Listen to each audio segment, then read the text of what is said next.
Hi friend. इस video में हम सीखेंगे कि आंगनबाड़ी के सभी लाभार्थी के टोकन का सत्यापन कैसे करना है। यह वीडियो महिलाओं को ध्यान में रखते हुए बनाया गया है ताकि वे भी इस वीडियो को देखकर आसानी से टोकन का सत्यापन कर लें। तो हो सकता है कि यह वीडियो थोड़ा लंबा बन जाए, तो इसके लिए फ्रेंड मुझे माफ़ कीजिएगा। तो सबसे पहले यह जान लेते हैं कि यह टोकन क्या है और इसका सत्यापन आंगनबाड़ी सेविकाओं द्वारा क्यों करवाया जा रहा है। तो देखिए, जब हमारे यहाँ कोरोना का प्रकोप बढ़ने लगा, तब आंगनबाड़ी को चलाने वाली संस्था जो कि आईसीडीएस है, आईसीडीएस ने यह निर्णय लिया कि जो राशन बच्चों, गर्भवती महिलाओं तथा धात्री महिलाओं को आंगनबाड़ी केंद्र पर टीए4 के माध्यम से दिया जाता था, उसे अब डीबीटी के माध्यम से सीधे लाभार्थी के बैंक खाते में भेजा जाए। तो इसके लिए आईसीडीएस ने तथा बिहार सरकार ने सभी सेविकाओं से अपने क्षेत्र के सभी लाभार्थियों का ऑनलाइन फॉर्म भरवाया। फॉर्म भरवाने के बाद उसे सत्यापित करवाया और तब उसके बाद लाभार्थी के खातों में पैसा भेजा जाने लगा।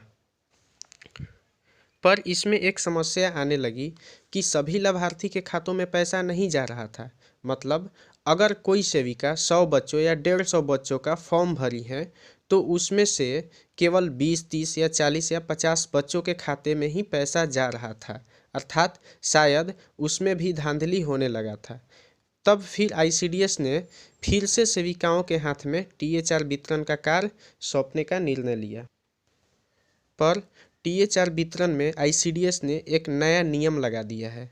ये नियम यह है कि जिन बच्चों का फॉर्म आंगनबाड़ी सेविकाओं ने आज के 4 या 5 मंथ पहले भरी हुई थी, तो फॉर्म भरते वक्त जो मोबाइल नंबर उसके फॉर्म में डाला गया था, अब सरकार उस लाभार्थी के फ़ोन में एक 5 अंक का कोड का एक मैसेज भेज रही है। इस 5 अंक के कोड को ही हम ओटीपी या टोकन कहते हैं। अब सभी सेविका को यह आदेश दिया जा रहा है कि सभी सेविका उस लाभार्थी के घर जाकर या उस लाभार्थी को अपने आंगनबाड़ी केंद्र पर बुलाकर उसका मोबाइल ले और उसके मोबाइल में जो 5 अंक का कोड, ओटीपी या टोकन भेजा जा रहा है, उसे आंगनबाड़ी सेविका अब अपने फ़ोन से सत्यापित करे और तब उस लाभार्थी को राशन दे। तो चलिए हम सीखते हैं कि उस टोकन को सत्यापित कैसे करना है। तो देखिए, टोकन को सत्यापित करने से पहले सभी सेविका के मोबाइल में एक एप्लीकेशन का होना बहुत ही ज़रूरी है। उस एप्लीकेशन का नाम है आंगन लाभार्थी वेरिफिकेशन।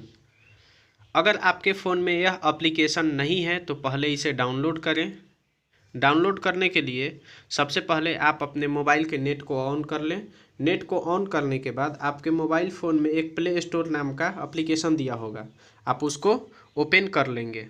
प्ले स्टोर को ओपन करने के बाद देखिए आपके सामने ऐसा पेज खुलेगा। आपको इस प्ले स्टोर के सर्च बॉक्स में यहाँ पर टाइप करना है, लिखना है इसमें आंगन लाभार्थी वेरिफिकेशन। तो देखिए हमने यहाँ पर लिख दिया है आंगन लाभार्थी वेरिफिकेशन। लिख करके आपको सर्च करना है। सर्च करने के बाद में आपके सामने ऐसा पेज खुलेगा। तो देखिए ये हमारा एप्लीकेशन हुआ, ये जो दिया हुआ है यही हमारा एप्लीकेशन है। इसको अब यहाँ से इंस्टॉल कर लेना है। इंस्टॉल पर क्लिक करना है। क्लिक करने के बाद दोस्तों यह 1 से 2 मिनट का समय लेगा और यह फिर डाउनलोड हो जाएगा। देखिए हमारे फ़ोन में डाउनलोड हो रहा है और डाउनलोड हो चुका है। एप्लीकेशन डाउनलोड होने के बाद में आप यहाँ से ओपन पर क्लिक कर लेंगे। ओपन करने के बाद हमारे सामने ऐसा पेज खुलता है। हम यहाँ पर अलाउ पर क्लिक करते हैं। अलाउ पर क्लिक करने के बाद देखिए हमारे सामने ऐसा पेज खुल जाता है। तो इस पेज के नीचे आने पर देखिए यहाँ पर दे रहा है लेडी सुपरवाइज़र। इसमें आप लोग सभी सेविका यहाँ पर क्लिक करेंगी और यहाँ से आंगनबाड़ी के ऑप्शन को चुनेंगी। तो चलिए हमने आंगनबाड़ी के ऑप्शन को चुन लिया। अब उसके नीचे देखिए एक ऑप्शन दे रहा है यूज़र आईडी और ओटीपी का। तो सभी सेविका जब ये फॉर्म भरा गया था बच्चों का, तो वहाँ पे आप लोगों को सुपरवाइज़र या सीडीपीओ मैम की तरफ से एक यूज़र आईडी और ओटीपी मिला होगा। तो उस यूज़र आईडी और ओटीपी को यहाँ पे भरना है। अगर किसी भी सेविका के पास वो यूज़र आईडी और ओटीपी नहीं है तो वो अपने क्षेत्र की सुपरवाइज़र मैम या सीडीपीओ मैम के पास में फ़ोन करके इस यूज़र आईडी और ओटीपी को मांगेंगी। तो आप लोगों को समझ में आ गया होगा कि ये यूज़र आईडी और ओटीपी कहाँ से प्राप्त करना है। आप लोग अपने सुपरवाइज़र मैम के पास फ़ोन कीजिएगा और बोलिएगा कि मैम मेरे आंगनबाड़ी सेंटर का आप यूज़र आईडी और ओटीपी दे दीजिए।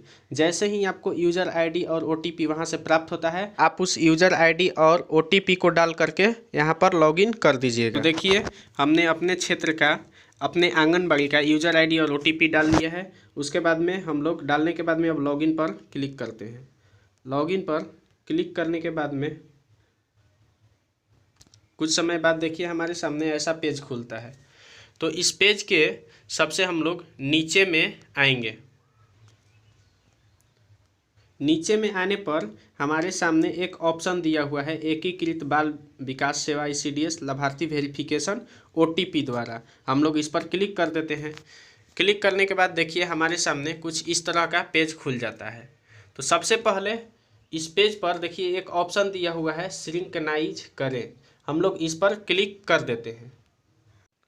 तो देखिए हमारा सिंक्रनाइज सक्सेसफुली लिख दे रहा है। अब सिंक्रनाइज सक्सेसफुल हो गया है। तो आगे हम लोग, अब हम नीचे की तरफ इस पेज में आते हैं। तो नीचे की तरफ एक ऑप्शन दिया हुआ है, OTP सत्यापित करें। अब हम लोग इस पर क्लिक करते हैं। तो देखिए हमारे सामने कुछ इस तरह का पेज खुल जाता है। तो चलिए हम सबसे पहले देख लेते हैं कि हमारे कितने लाभार्थी का OTP आया हुआ है, टोकन आया हुआ है हमारे पास में। इसके लिए हम नीचे, सबसे नीचे जाते हैं। नीचे आने पर देखिए हमारा टोटल 82 लाभार्थी का OTP आ चुका है, यानी कि हमने करीब 110 के आसपास लाभार्थी का फॉर्म भरा था, जिसमें से 82 लाभार्थी का आ गया है।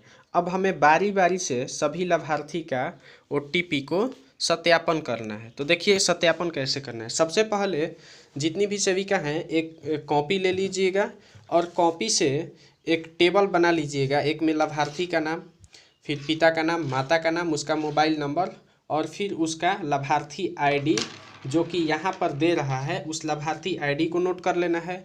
और वो लाभार्थी जो अपना फ़ोन को ले करके आएंगी, उनके फ़ोन में एक मैसेज गया होगा 20 दिन पहले, यानी कि 14 दिसंबर के आसपास में आपका एक मैसेज गया होगा। उस मैसेज को उस कॉपी पर नोट कर लेना है।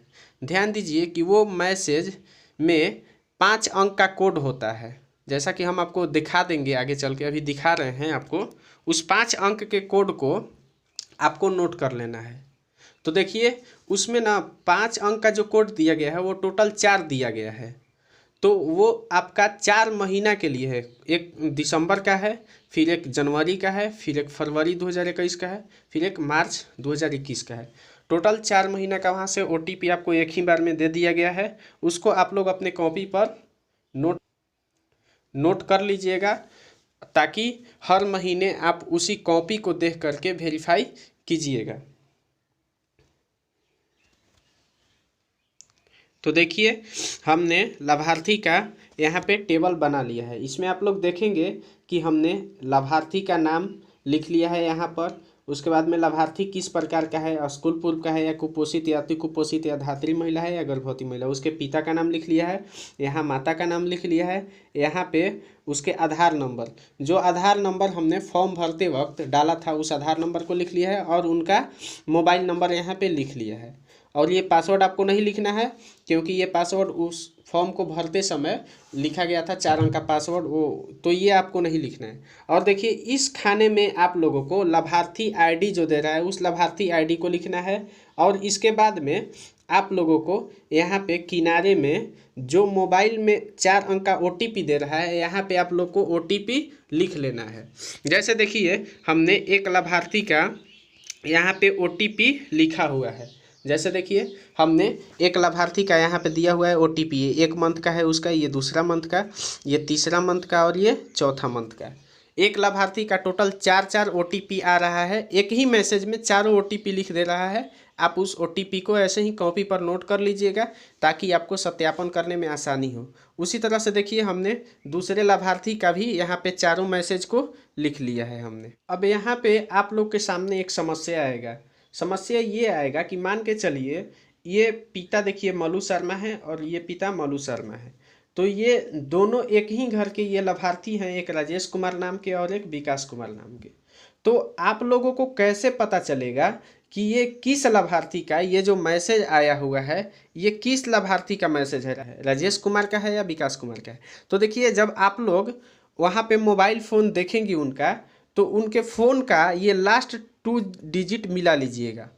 उसमें लाभार्थी आईडी दिया हुआ है, उस आईडी का 2 डिजिट मिला लीजिएगा। तो मिलाने पे देखिए यहाँ पे जिसमें 20 दिया है उसका आप लोग अलग लिख लीजिएगा इसमें, और जहाँ 21 वाला का दिया है उसको आपका इसमें लिख लेना है। इसी तरह से सारे बच्चों का लिखना है। तो आप लोग को समझ में आ गया ना कि अगर एक ही घर के 2, 3 या 4 लाभार्थी हो तो उनका एक ही मैसेज में दोनों, तीनों, चारों लाभार्थी का OTP दे दिया गया है। बस आपको पहचानना कैसे है कि ये किस लाभार्थी का है, तो पहचानने के लिए ना आप लोग को ये आईडी का लास्ट में 2 या 3 डिजिट मिला लेना है। जैसे इसमें 620 दिया हुआ है तो उस मैसेज में 620 वाले के नीचे दिया होगा मैसेज, उसको आप लोग उतार लेना है। जैसे कि हम आगे आप लोगों को दिखा रहे हैं, देखिए किस तरह से मोबाइल में मैसेज दिया रहता है। जैसा कि देखिए हमने उनके घर का फ़ोन मंगाया और उनका फ़ोन का फ़ोटो आपको खींच करके दिखाया है। देखिए आप लोग को यहाँ पे बिहार गवर्नमेंट की तरफ से एक मैसेज आया है जिसमें लिखा है पोषाहार दिसंबर से मार्च तक का। इसमें दे रहा है दिसंबर से मार्च तक का आप लोगों को OTP दे दिया गया है। तो देखिए यहाँ पे उनका ID दिया हुआ है 620, ठीक है, और उनका नीचे यहाँ पे टोकन नंबर देखिए 3 ठो दिया हुआ है, और मोबाइल को नीचे स्क्रॉल कीजिएगा तो और 1 ठो लिखा रहेगा। तो ये आप लोग को नोट करना है कि ये आईडी जो है ये आईडी और ये टोकन को नोट कर लेना है आप लोग को, जैसा कि हमने कॉपी में किया था। इसको नोट कर लीजिएगा। और देखिए इन्हीं के घर का एक और बच्चा का आया हुआ है, वो भी हम आपको मैसेज में दिखा रहे हैं। तो देखिए इन्हीं के घर के बच्चा का एक और आया है जिसको 621 लिखा हुआ है, और इसको हम लोग नोट कर लेंगे। देखिए इनका भी 4 OTP है, 1, 2, 3 और 1 4। तो इसमें ये वाला जो है आप लोगों को दिसंबर का OTP है, फिर ये जनवरी का है, ये फरवरी का है और ये मार्च 2021 का है। तो इसी तरह से सभी का एक पहले कॉपी पर अच्छे तरह से साफ़ सुथरा नोट बना लीजिएगा। नोट बनाने के बाद में आप लोगों को वेरिफिकेशन करना बहुत ही आसान हो जाएगा। अब दोस्तों आपसे यहाँ पे कुछ बात करना था हम लोगों को कि ये जो सरकार है ना बहुत परेशान करके रखी है सेविकाओं को। बेचारी सेविकाओं को 5,000 के पेमेंट पर सबके घर पे दौड़ाया जा रहा है। और इसमें प्रॉब्लम देखिए कहाँ पे आ रहा है दोस्तों कि किसी का हस्बैंड मोबाइल फ़ोन लेकर के काम पर चला गया है मजदूरी करने के लिए, तो किसी का मोबाइल फ़ोन में बैलेंस नहीं था तो उसका मैसेज नहीं आया हुआ है, किसी का मोबाइल फ़ोन का सिम का मेमोरी भरा हुआ है तो इस वजह से उन पे मैसेज नहीं आया है। तो इससे तो परेशानी किसको हो रही है? इससे परेशानी सेविकाओं को तो हो ही रही है, साथ ही साथ में जो लाभार्थी के पेरेंट्स हैं, माता पिता हैं, उनके पास में भी फिर ये पैसा नहीं जाएगा। अब बताइए ना, जिनके पास में ये मैसेज गया ही नहीं है, आया ही नहीं है, पहले तो किसी किसी में मैसेज आ नहीं रहा है। हमने तो 110 लाभार्थी का किया था, उसमें से 82 आया है। दूसरा नंबर प्रॉब्लम ये हो रहा है कि सभी का मोबाइल, किसी का मोबाइल खो गया है, किसी का फ़ोन में बैलेंस नहीं होने की वजह से मैसेज कॉल सब बंद हो गया है, वो मैसेज नहीं आया है। किसी का सिम मेमोरी फुल हो गया है तो उसका मैसेज नहीं आया है। किसी के हस्बैंड जो है या माता पिता वो ले करके बाहर चले गए हैं, बाहर कहीं पे काम करने, या अगर किसी के पापा मजदूरी करते हैं तो वो काम पर लेके चले गए हैं। तो इस तरह से, और ऊपर से सरकार ये कह रही है कि आप इतना से लेकर इतना तक के बीच में ही OTP सत्यापित कीजिए। तो मान के चलिए उनका हस्बैंड नहीं आ रहा है बाहर से। अब सब लोग तो गांव में इतना शिक्षित है नहीं कि फ़ोन करके हस्बैंड से पूछ लें अपने अपने माता पिता से कि हाँ आप बता दीजिए वहाँ से आपका उस पर मैसेज गया हुआ है, मैसेज का कोड आप बताइए।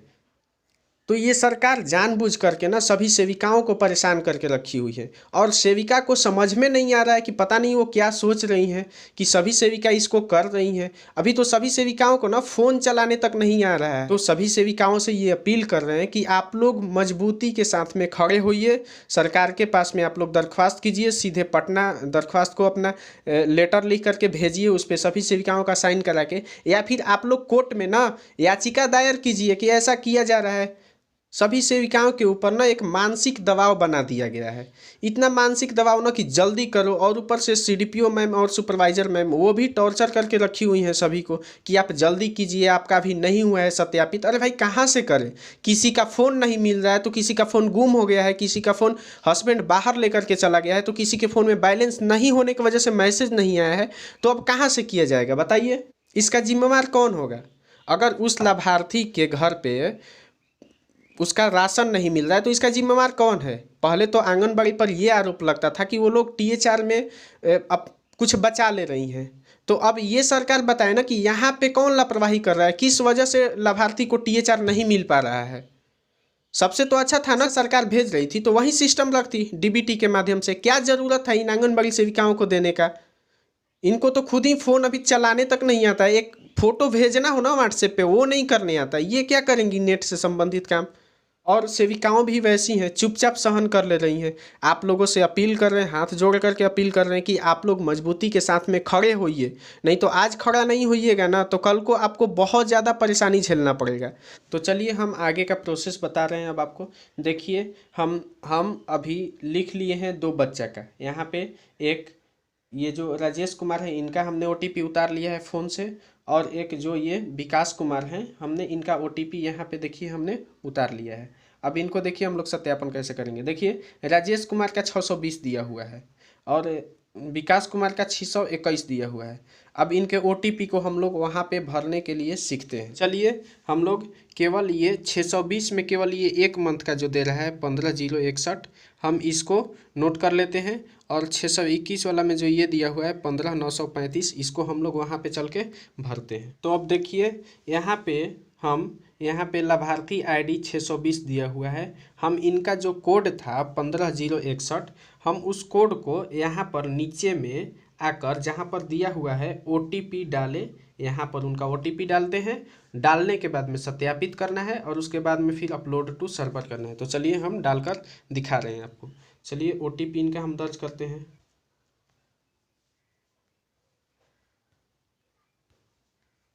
फिर नेक्स्ट पर क्लिक करना है, उसके बाद में डन करना है, और फिर यहाँ पर आप लोग को सत्यापित करे पर क्लिक कर देना है। सत्यापित करने से पहले आप लोग एक बार मिला लीजिएगा ऊपर में जा कर के कि इसी लाभार्थी का है या नहीं, क्योंकि इनके घर का 2 बच्चा है। तो एक 620 वाला का कोड यहाँ पे जो नीचे दिया गया है हमने भर दिया था, 620 वाला का कोड था ये 15,061 हमने वो भर लिया है, तो ये सही है। अब इसको यहाँ से सत्यापित कर देना है। ठीक है, देखिए यहाँ पे लिख दिया ओटीपी वेरीफाइड सक्सेसफुली, देखिए, और यहाँ पर भी लिख दिया गया वेरीफाइड। इसका अर्थ यह होता है कि आपका ये ओटीपी सत्यापित हो चुका है। अब आप लोग को इसको अपलोड टू सर्वर पर क्लिक कर देना है। क्लिक करिएगा तो ये जो आपने अभी वेरीफाई किया वो आपका मेन ब्रांच में जो हेड होता है पटना उटना में, वहाँ पर आपका ICDS सेंटर में चला जाएगा। तो हम लोग अपलोड टू सर्वर कर देते हैं, यहाँ से यस कर देते हैं। तो देखिए हमारा अपलोड हो चुका है और लिख रहा है वेरीफाइड रिकॉर्ड अपडेट सक्सेसफुली, यानी कि हमारा सक्सेसफुली अपडेट हो चुका है वो। तो अब इसको ओके कर लेना है। फिर इसी तरह से फिर दूसरे लाभार्थी का नीचे आकर के करना है आप लोगों को। फिर नीचे आइएगा और उन्हीं के घर का देखिए दूसरा लाभार्थी का देखिए, ये पिता में देखिए यहाँ पे मल्लू शर्मा, और फिर ये दूसरा लाभार्थी है 621। अब इनका कोड जो हमने लिखा हुआ था उनका कोड यहाँ पे हम लोग डालेंगे, नीचे में ओटीपी डाले में डालते हैं कोड, नेक्स्ट करते हैं, डन करते हैं, और फिर यहाँ से सत्यापित करे पर क्लिक कर देते हैं। देखिए इनका भी लिख दिया वेरीफाइड, ठीक है, तो इनका भी वेरीफाई हो चुका है। अब अपलोड टू सर्वर पर क्लिक कर देते हैं, यस कर देते हैं, और देखिए इनका भी सक्सेसफुल हो गया है। तो देखिए अब हम लोग जितना बच्चा था मेरे में 82, अब उसमें से हम लोगों ने 2 का कर दिया है, तो अब टोटल बच्चा देखिए ना सबसे नीचे में 2 का घट गया होगा इसमें से। तो देखिए अब हमारा टोटल 80 ही बच्चा अब लाभार्थी बच गया है, यानी कि हमने 2 का वेरीफाई कर लिया, वो चला गया है। अब इसी तरह से सभी लाभार्थी का करना है।